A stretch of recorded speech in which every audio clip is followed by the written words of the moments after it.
Hello guys, সবাইকে cute বয় ক্রিশ্চানে অনেক অনেক ওয়েলকাম। আর আমি এখন কোথায় আছি বলো তো? আমি এখন আছি মুর্শিদাবাদে, এসেছি বেড়াতে। এই দেখো, আজকে রং মাখিয়েছি, জম্মের রং মাখানো মাখিয়েছি। আমার শরীরটা প্রচণ্ড অসুস্থ লাগছে। নতুন ট্যাটুটা দেখো, এই হাতে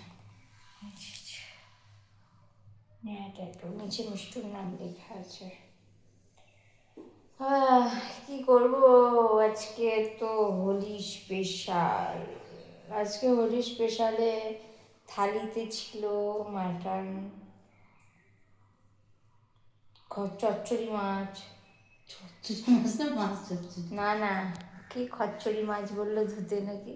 খরচা মাছ, খচ্চা মাছ, এটা মানে ছোট মাছ। ওটা একটু অফ কর, একটু দাঁড়াও। তো চলো, ভিডিওটা এইটুকুই থাক, নেক্সট কোনো ব্লগের সাথে দেখা হবে। চলো, টাটা, বাই বাই।